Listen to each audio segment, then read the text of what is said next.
Seriously ഈ ഒരൊറ്റ thread നിങ്ങളുടെ ലൈഫിലേക്ക് കിട്ടിയിട്ടുണ്ടെങ്കിൽ ഇത് മാത്രം മതി നിങ്ങളുടെ എൻറ്റയർ ലൈഫിൻ്റെ ഏരിയാസും സെറ്റിൽ ചെയ്യാൻ വേണ്ടിയിട്ട്.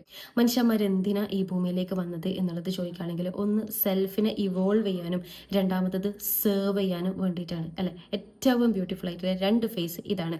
അങ്ങനെയാണെങ്കിൽ ആസ് എ മദർ നിങ്ങൾക്ക് നിങ്ങളുടെ കുട്ടി എന്ന് പറയുമ്പോൾ അയ്യോ എൻ്റെ കുട്ടി എൻ്റെ സ്വന്തം കുട്ടി അത് ഇത് എനിക്ക് സ്റ്റോപ്പ്. അതിൻ്റെ അപ്പുറത്തേക്ക് അവൻ ഈ ഭൂമിയിലേക്ക് വന്നിട്ട് അവൻ എത്തേണ്ട ഒരു പോയിന്റ് ഉണ്ട്. എൻ്റെ പോയിന്റ് അവൻ്റെ ദൈവത്തിലേക്ക് അവൻ കണക്റ്റ് ആവുന്നതിൻ്റെ ഇടയിൽ ഒരുപാട് ഇവോൾവിങ് പ്രോസസ്സിലൂടെ അവൻ പോകുന്ന സമയത്ത് മനുഷ്യന്മാർ ആവശ്യം വരും. അവനക്ക് ഹീൽ ചെയ്യാൻ ആൾക്കാരെ വേണ്ടി വരും. അവനക്ക് സത്യം അറിയാൻ ആൾക്കാരെ വേണ്ടി വരും. അപ്പം ആസ് എ മദർ എനിക്ക് എങ്ങനെ അവൻ്റെ പാത്തിലേക്ക് ലൈറ്റ് ആകാൻ വേണ്ടി പറ്റും, അവൻ്റെ പാത്തിൽ എനിക്ക് എങ്ങനെ ഒരു മദർ റോളിൽ നിന്നുകൊണ്ട് അവനെ ഗൈഡ് ചെയ്യാൻ വേണ്ടി പറ്റും, അവനെ സെർവ് ചെയ്യാൻ വേണ്ടിയിട്ട് പറ്റും. It's enough. അതാണ് ഒരു മദറിൻ്റെ അൾട്ടിമേറ്റ് റോൾ എന്ന് പറയുന്നത്.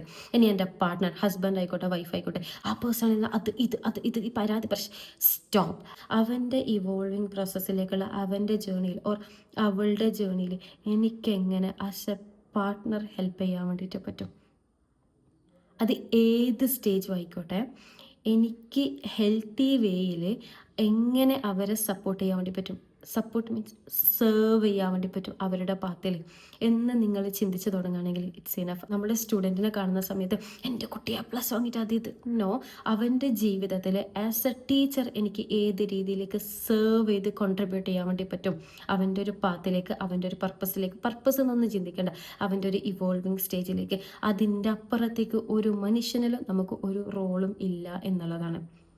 ഇനി നമ്മളുടെ കാര്യത്തിലാണെങ്കിലും ഈ ആൾക്കാരും ഈ സിറ്റുവേഷൻസും ഈ പ്രോബ്ലംസും ഈ ചലഞ്ചസൊക്കെ എന്നെ ഇവോൾവ് ചെയ്യിപ്പിക്കാനുള്ളതാണ് എൻ്റെ പർപ്പസിലേക്ക്.